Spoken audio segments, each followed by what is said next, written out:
Hoje vamos olhar para o Mac Mini, que é um dos computadores mais icónicos da Apple. Foi desenhado para ser compacto e a um preço acessível que permite às pessoas entrarem no ecossistema da Apple sem investir muito dinheiro. Este custa 729 euros, o que faz dele o melhor computador compacto para o preço que ele custa. Aliás, em certas tarefas, esquece o preço, esquece o formato e o tamanho. É o melhor processador que existe no momento, mas apenas em certas tarefas.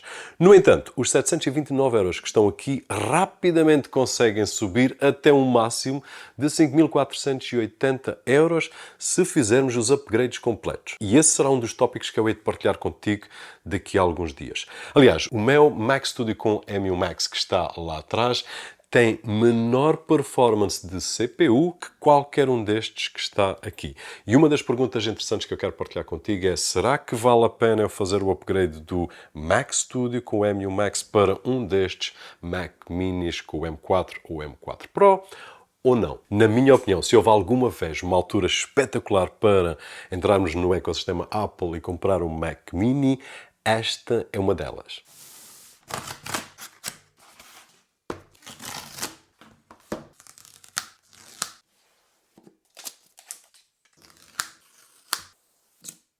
Existiram vários Mac Minis que para a altura em que saíram foram espetaculares. Este é sem dúvida um deles, se não for mesmo o mais espetacular de todos. Nos próximos vídeos vou partilhar contigo se faz sentido entrar ou não no ecossistema Apple, se faz sentido fazer upgrade para o M4 ou o M4 Pro, dependendo da máquina que nós tenhamos, e quais os upgrades que nós devemos fazer e quais os que são proibitivos. Se tu gostas deste tipo de conteúdo, então não te esqueças de deixar aquele like antes de avançarmos, subscrever o canal se caso ainda não estejas subscrito e deixar mesmo comentários lá em baixo, porque isto vai ser um caminho que vai levar algum tempo e dará tempo para fazer alguns testes que tu próprio estejas curioso para saber. E se por acaso tens uma impressora e não sabes onde comprar os melhores tinteiros ou os melhores preços, forprint.pt. Pronto, agora já sabes. Consumíveis a preços espetaculares em 24 a 48 horas, entregues em tua casa, sem chatices e com o suporte da forprint.pt. Da minha relação com o Mac Mini, que começou em 2012 com um i7 quad-core, uma máquina espetacular na altura,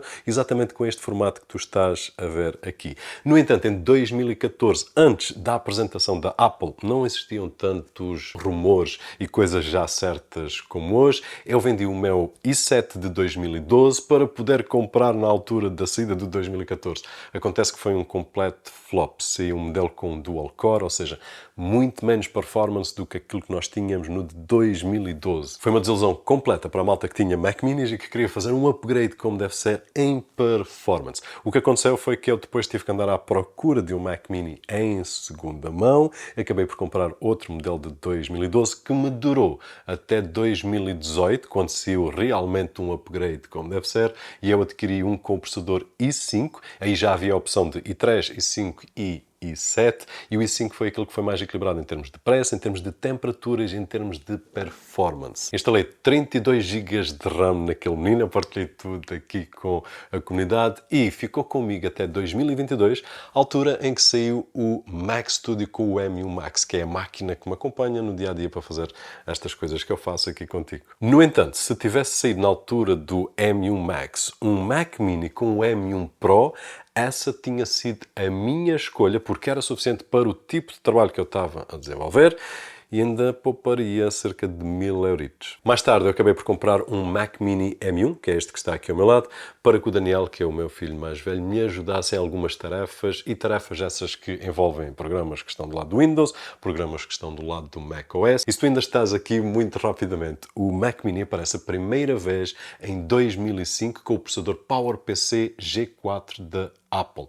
Só em 2006 é que passaram para a Intel, e isso foi um passo muito fixe, porque a nível da arquitetura x86 abriu portas para a Apple poder utilizar aplicações que até então não tinham assim muita compatibilidade. Em 2010 teve um refresh de design e ficou muito parecido a isto que está aqui, que nos acompanhou até 2024 com este formato. Em 2010 foi também quando a Apple decidiu colocar uma porta HDMI Boa Apple! Em 2011 sai uma versão servidor que nos permitia ter um disco, que nós depois acabávamos por trocar por SSD, e um segundo disco para guardar os dados. Era espetacular numa maquinazinha deste tamanho. De 2012 a 2018 foi uma época complicada para quem tinha Mac Mini, para quem queria um computador com macOS, mas que não queria nem monitores, nem teclados, nem nada que fosse da Apple. E aí o Mac Mini sofreu um bocadinho, houve muita malta que abandonou, houve muita malta que passou a utilizar Hackintosh. Eu partilhei aqui uma série de vídeos contigo, se bem que é uma forma que te deixa algumas inseguranças por às vezes falta de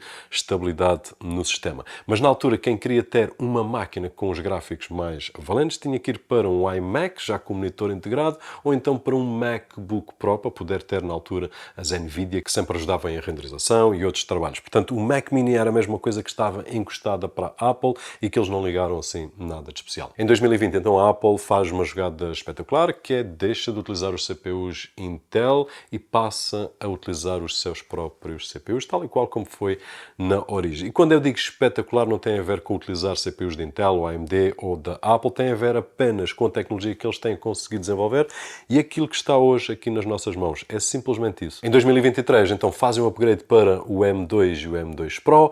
E em 2024 fazem o upgrade para este menino que está aqui, M4 e M4 Pro, com este formato completamente diferente, que já era esperado pelos rumores e a malta que segue estes tópicos, mas mesmo assim não deixa de ser espetacular. E se tu gostas deste tópico e ainda não subscreveste, estás à espera do quê? Carrega aí no botãozinho, subscreve. Ah não, este é o do like. Também podes deixar o like se ainda não o deixaste. O Mac Mini é uma máquina especial para mim, como tu já te apercebeste, e aquilo que eu vou fazer nos próximos vídeos é partilhar alguns dos testes que eu estou muito curioso. Alguns eu já vi, mas eu quero testar em ambiente meu, com trabalhos meus, e vou partilhar tudo aquilo que eu puder contigo. Se o vídeo foi útil, não te esqueças de deixar aquele thumbs up, agora sim, alguns por aí. O meu nome é Roberto Jorge, e como sempre, vemo-nos no próximo.